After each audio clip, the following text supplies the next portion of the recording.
At this year's G20 Summit, President Yoon pledges more funds from South Korea to fight hunger. The South Korean leader also strongly condemned Russia and North Korea's military cooperation. Moscow ramps up its offensive against Ukraine's Odessa, and President Putin approves an updated nuclear doctrine in the wake of the U.S. allowing Ukraine to use long-range American missiles inside Russia. Russia sends an economic delegation to North Korea to receive an unusual welcome from Kim Jong-un amid their cozy relationship under a new treaty. We take a look at where the peninsula issues stand ahead of the incoming Trump administration in Washington. It's November 19th, 8 p.m. in Seoul. This is Newscenter. Thank you for joining us. I'm Yoon. We start yet again in Brazil, where the South Korean president vows tangible efforts to fight global hunger and sends a stern message towards Russia and North Korea. Our Oh Soo-young files this report from Rio. President Yoon pledged $10 million to battle hunger in Africa and the ramping up of global food aid by 50,000 tons next year. This came as the South Korean leader attended the G20 Summit, which kicked off on Monday in Rio de Janeiro. After participating in the launch of the Brazil-led Global Alliance Against Hunger and Poverty, Yoon set out South Korea's contributions and solutions. He announced Seoul will provide $10 million worth of humanitarian aid to address Africa's food crisis by the end of the year. He also said South Korea plans to ramp up its global food aid contribution by 50,000 tons to 150,000 in 2025 through the United Nations World Food Programme. Seoul has already doubled its contribution this year compared to 2023. At this year's G20 Summit, President Yoon emphasized that achieving a sustainable future for humanity requires inclusive economic growth in developing countries. He stressed the importance of structural reform and fiscal innovation in developing nations to leverage the private sector's capabilities fully. He also argued that the G20, as the top forum for global economic cooperation, must support efforts to create new growth drivers in developing countries. In this regard, Yoon announced South Korea's intent to increase contributions to the International Development Association by 45% compared to 2021. The IDA, as part of the World Bank, provides grants and low-interest loans to help countries invest in their futures. He also said Seoul will look to increase its contributions to the Pandemic Fund, which aims to strengthen pandemic prevention, preparedness and response capacities. Based on South Korea's own experience of rising from the ashes of war and poverty, President Yoon highlighted the country's role as a bridge of prosperity, connecting developing and advanced economies. The Yoon administration held South Korea's first ever bilateral summits with Pacific Island Forum countries and African Union nations, and plans to hold a summit with Central Asian countries in 2025. Furthermore, the president emphasized that economic growth of developing countries can only be achieved within the framework of a rules-based order, noting North Korea's large-scale troop deployments to Russia and that the Ukraine war has entered a critical phase. Yoon strongly urged Moscow and Pyongyang to immediately cease their illegal military cooperation. Yoon further appealed to G20 leaders to unite in their will and actions to uphold the global rules-based order. The leaders of Japan, Germany, Canada and Australia also criticised the Russia-North Korea axis, deeming it a threat to global security. On the sidelines of the multilateral summit, President Yoon also met with the leaders of MICTA countries, Mexico, Indonesia, Korea, Turkey and Australia for the third consecutive year. They adopted a joint statement reaffirming their commitment to cooperate on areas such as sustainable development, world peace and security and global governance. Amid growing concerns around the world over North Korea's collaboration with Russia, the MICTA leaders called on all UN member states to uphold the UN Charter and abide by Security Council resolutions. Addressing the meeting of the world's 19 largest economies, the European Union and the African Union, President Yoon on Tuesday will emphasize South Korea's role as a green ladder to help developing economies achieve both growth and carbon neutrality. Oh Soo-young, Arirang News, Rio de Janeiro. And the leaders from the group of 20 major economies paid much attention to multilateral trading system this year, as President-elect Trump is set to return to the White House in the coming months. Our Lee Soo-jin explains more. Leaders of the G20 economies are striving to strengthen a multilateral consensus as they prepare to grapple with U.S. President-elect Donald Trump's protectionist policies. The group of 20 leaders on Monday local time issued a joint statement on the first day of the two-day summit in Rio de Janeiro that reflected concerns about higher import tariffs ahead of Trump's return to office next January. The G20 referred to the World Trade Organization in the statement, emphasizing the need to ensure a rules-based, non-discriminatory, fair, open, inclusive, equitable, sustainable, and transparent multilateral trading system with the WTO at its core. Trump, during the campaign, pledged to bring a manufacturing renaissance to the U.S. by raising the prices of imported products, including those manufactured by U.S. allies, to increase demand for American-made products. To do so, he has proposed implementing steep tariffs on Chinese goods ranging from 60% to 100%, as well as a universal tariff of up to 20% on imports from all other nations. Trump's proposed tariffs not only threaten South Korea's trade, but also that of the world. He will expand the trade war not only against China, but also other countries as well. If Trump is elected, he's going to expand tariffs to all items, and it will be raised to at least 10%. And while this may help U.S. manufacturers compete with cheaper priced products from countries like China, concerns remain as tariffs often raise both inflation and interest rates, the latter of which will impact other nations as well. U.S. is likely to have higher inflation, and that will lead to higher interest rate policies for not only U.S. but globally. Ahead of the upcoming shift in the global order, the joint statement highlights the G20 nations' determination to strengthen multilateral unity in the face of tariffs that may potentially undermine cooperative trade agreements and policies. 이수진, Arirang News. U.S. President Joe Biden attended what's likely to be his last summit with world leaders in Brazil, but he was missing from a group picture of the leaders of the G20 Summit, whereas Chinese President Xi Jinping took center stage. Choi Min-jung tells us more. G20 leaders linked hands and posed with smiles on their faces with the waters of Rio de Janeiro, Brazil in the background. But missing in the picture was U.S. President Joe Biden. Biden was already too late when he headed for the group photo. U.S. officials blamed logistical issues. He intended to be a part of the picture, but the photo shoot reportedly happened earlier. While Biden was out of the picture, Chinese President Xi Jinping posed front and center, with South Korean President Yoon standing behind him. It is rather unusual that world leaders did not wait for Biden considering Washington's status in the international arena. This also comes after Biden earned awkward headlines on Saturday after being spotted at the back corner of the APEC group photo in Peru. During his last G20 summit before the end of his presidency on Monday, Biden called for an end to crises unfolding around the world. He reiterated U.S. support for Ukraine's sovereignty while calling for efforts for a ceasefire agreement between Israel and Hamas. I ask everyone here to increase the pressure on Hamas, which is currently refusing this deal. Meanwhile, Xi stated that the international community must build an open, inclusive, and non-discriminatory environment for mutual cooperation. He vowed to open China's doors wider to the least developed countries and reaffirmed his commitment to free trade in the face of protectionist policies pushed by U.S. President-elect Donald Trump. Choi Min-jung, Arirang News.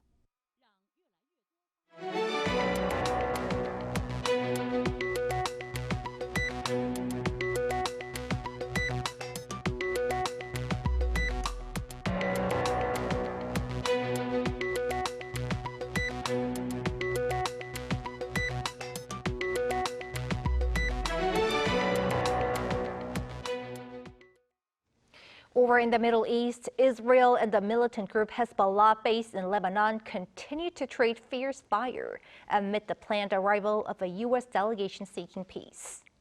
Yoon has the latest. Amid the escalating bombardments between Israel and Hezbollah, U.S. envoy Amos Hochstein is expected to arrive in Beirut on Tuesday to discuss a U.S.-backed ceasefire proposal. This comes as Lebanon and Hezbollah have shown a willingness to engage in ceasefire talks.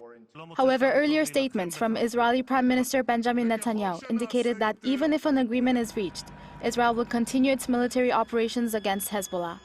Meanwhile, civilian casualties continue to rise. According to the Lebanese Health Ministry, following another Israeli strike on central Beirut on Monday, 5 people were killed and more than 30 have been left injured. This follows Sunday's Israeli strike, which killed Hezbollah's chief spokesperson and resulted in additional civilian casualties. Hezbollah continued its strikes on Israel, with one rocket hitting a building in the city of Shefaram, northern Israel on Monday, killing 1 Israeli woman. Israel's rescue team reported that 10 others were injured in the attack. According to the Israeli military, shrapnel from an intercepted missile over the city of Tel Aviv wounded at least 6 people, including 1 woman who's in critical condition. On that same day, Hezbollah claimed responsibility for launching airstrikes with drones targeting sensitive military points in Tel Aviv. Yoon, Arirang News. Russia's aerial assault against Ukraine intensifies, this time targeting the city of Odessa, which killed 10 people. Kim Bo-kyung has this report. With the war in Ukraine nearing its 3rd year, Russia launched its largest aerial attack on Ukraine in months. Its ballistic missiles hit Ukraine's Black Sea port of Odessa on Monday. At least 10 people reportedly have been killed and dozens wounded, according to the region's local governor. Moscow's latest aerial attacks on Ukraine followed reports that outgoing U.S. President Biden authorized Kyiv to use powerful long-range American weapons in Russian territory. One expert says this serves as more than a warning to North Korea after the regime deployed troops to help out Russia. Well, it's more than just a warning to North Korea, really. Ukraine will now use those U.S.-supplied ATACMS, these longer-range missiles, to strike targets not only in Russian-occupied Ukraine, but in Russia itself, and that includes North Korean forces. Experts agree this could give Ukraine a bargaining chip and also boost its defense capabilities. This is a dramatic step because it does give the Ukrainians the ability to hit really important military points and infrastructural points inside Russia, and that will absolutely have an effect on Russia's ability to wage war. But he added it can't be a game changer, and for Ukraine to win the war, more needs to be done to squeeze Russia, particularly in the months before President-elect Donald Trump comes into power. Regarding Biden's decision, there was no direct comment from the U.S. State Department during a briefing on Monday, but it did say that the U.S. had been clear to always adapt and adjust the capabilities the U.S. provides to Ukraine when it is appropriate to do so. The Kremlin accused Biden of escalating hostilities, saying it is obvious the U.S. wants to, quote, throw oil on the fire and escalate the conflict, and that it is going to bring a qualitatively new round of tension. However, EU member states welcomed Washington's decision, and the European Union's foreign policy chief further urged member states to allow Ukraine to use EU-supplied arms to strike targets inside Russia, saying Ukraine needs to use the arms EU provides to not only stop the arrow but also hit the archers. Meanwhile, Germany is to deliver 4,000 strike drones, dubbed Mini Taurus, to Ukraine, according to the AFP reports, though it reiterated it won't be sending its long-range Taurus cruise missiles. Kim Bo-kyung, Arirang News. Against this backdrop, Russian President Vladimir Putin on Tuesday approved the updated nuclear doctrine. It states that Moscow can use nuclear weapons against a non-nuclear state if it's supported by nuclear powers or in the event of a large-scale air attack with non-nuclear weapons, including drones. This follows the United States giving Ukraine permission to use long-range missiles to attack military targets inside Russia.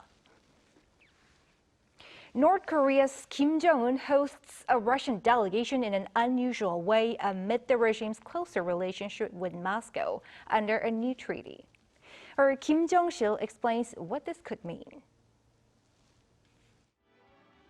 North Korean leader Kim Jong-un showed exceptional hospitality to Russia's Natural Resources Minister Alexander Kozlov, who arrived in Pyongyang over the weekend. Video released by North Korea's state-run media shows Kim smiling as he shakes hands with the Russian minister and engaging in discussions at a table. Throughout the meeting, Kim is seen smiling widely. The footage also includes scenes of Kim personally escorting Kozlov outside the building, a rare gesture highlighting their growing alignment. North Korean state media also reported that Kim and Kozlov discussed strengthening bilateral cooperation in trade, science, and technology under the new treaty signed in June. The Russian delegation led by Minister Kozlov arrived in Pyongyang on Sunday for the 11th Trade and Science Cooperation Committee meeting. A South Korean Unification Ministry official told reporters on Tuesday that this was the first time a Russian representative has met directly with Kim during this kind of meeting. One expert in South Korea speculated that Kim's exceptional hospitality may be linked to the new treaty coming into effect. President Putin recently signed the new treaty, and it's possible the delegation brought the ratified documents to North Korea. Once both sides sign them, the treaty will take effect only after the ratified documents are exchanged. I think it's highly possible that those documents were brought along. Professor Kim added that with North Korea sending a delegation to Moscow on Monday, it's likely the ratified North Korean documents were carried. He noted that the treaty will take effect once the documents are exchanged, which could happen as early as Tuesday. Kim Jong-sil, Arirang News. So while North Korea is accelerating its cooperation with Russia, U.S. President-elect Trump is returning to the office in January. Eyes are now on what's to come next. For more, we have our foreign affairs correspondent, Eun-ji, here in the studio. Welcome, Eun-ji. Thanks for having me. So Kim Jong-un sent a message towards the United States for the first time since the November election. What might be the intention behind? For more than a week, North Korea has remained relatively quiet about the U.S. presidential election and Trump's victory and return to the White House. But it broke its silence yesterday, and we saw Kim criticizing Washington, saying trilateral cooperation between South Korea, the U.S., and Japan is a critical factor that threatens peace on the Korean Peninsula. He also said the United States and the West have been staging the Ukraine war in order to expand the scope of Washington's military intervention into the world. Yet he has yet to publicly acknowledge that he has been providing troops to Russia or mention Trump's political comeback. Experts say that the strategic intention behind this is to justify his military support to Russia while trying to gain the upper hand in arms control negotiations after Trump's second-term administration kicks off next year. Kim Jong-un did not directly mention troop deployments, but by criticizing the West regarding the Ukraine war, I think North Korea is indirectly trying to justify its actions. And some analysts say that Kim's message is to build cohesion within the military and solidify his role as the regime's leader amid their troop deployments to Russia and the presidential transition in the United States. And Trump has already named a list of people who will serve in his cabinet. How is the new administration expected to handle North Korea issues? So the two key words that describe Trump's picks to the new administration are loyalists and hardliners. Trump is set to appoint those who are known to take a hardline approach to foreign affairs as he prepares to push forward with his America First foreign policy. First of all, he selected Mike Waltz as the White House National Security Advisor. Waltz is a Florida Republican and a Trump loyalist who's considered a foreign policy hawk towards China and Iran. And as for Secretary of State, he's expected to name Senator Marco Rubio, which will make him the first person of Latin descent to serve as America's top diplomat. Rubio has in past years advocated for a muscular foreign policy towards America's geopolitical foes, including China, Iran, and Cuba. Analysts say that Trump is not expected to put huge pressure on North Korea throughout his second term in office. The new Trump administration will keep its current level of denuclearization and deterrence efforts, but I don't think it will try to engage in nuclear negotiations with North Korea or change the North's policy by pressuring the regime. Will Trump and Kim meet again? Possibly, but it seems highly unlikely for now. So Trump and Kim met 3 times during Trump's first term, but Trump failed to persuade Kim to give up his nuclear weapons. They first met in Singapore then in Hanoi, and finally in the demilitarized zone between the two Koreas, but the talks ended without any breakthroughs. During his campaign, Trump said getting along with Kim Jong-un is a good thing and that Kim misses him. But experts that I've talked to have said Kim doesn't have much to gain from meeting Trump because he needs something more than a good photo op, and it won't be easy to reach an agreement on nuclear issues. South Korea's unification minister also said this week that it won't be easy for the two leaders to meet again, as the geopolitical situation has changed since Trump's first term, and because the North has advanced its nuclear and missile capabilities over the past several years. As the United States and the international community are calling for a complete denuclearization of North Korea, he said it's highly unlikely that Washington will recognize North Korea as a nuclear state and engage in nuclear disarmament talks. But given Trump's unpredictability, we cannot rule out the possibility of diplomacy resuming between them, so we'll have to see how that unfolds. We'll have to see. All right, thanks, Yunji. Thank you. South Korean boy band Stray Kids will become the first K-pop group to perform at the Tottenham Hotspur Stadium in London, England. The stadium is home to English Premier League club Tottenham Hotspur, a team captained by South Korean star Son Heung-min. JYP Entertainment announced on Tuesday that the concert is scheduled for July 18, 2025 as part of the group's Dominate World Tour.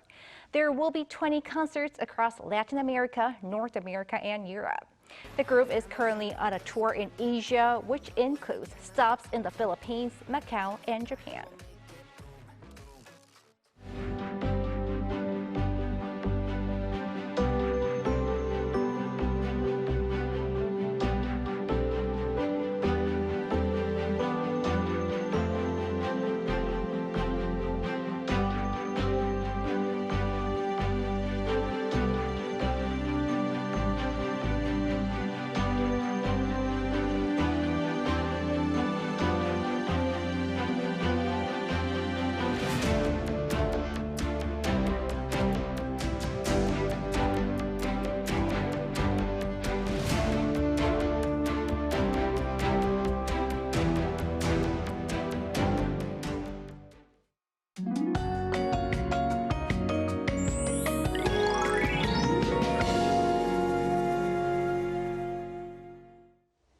Until this morning, the weather stayed colder than the norm. However, during the daytime, temperatures gradually recovered to the previous year's temperatures.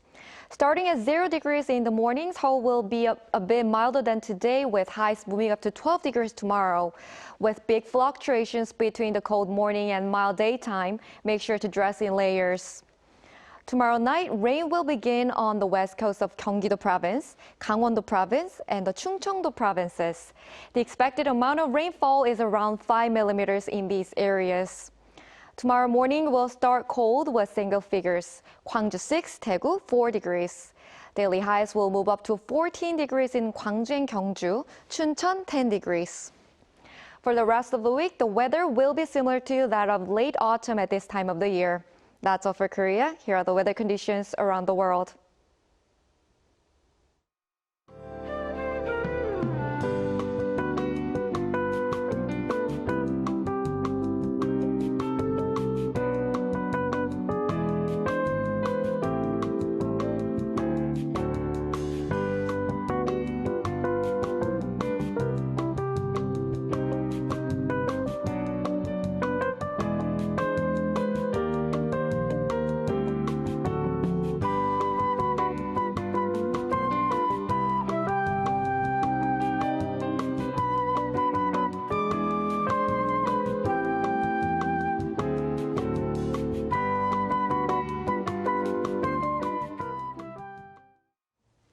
That is Newscenter for tonight. Thank you for watching. A panel session up next.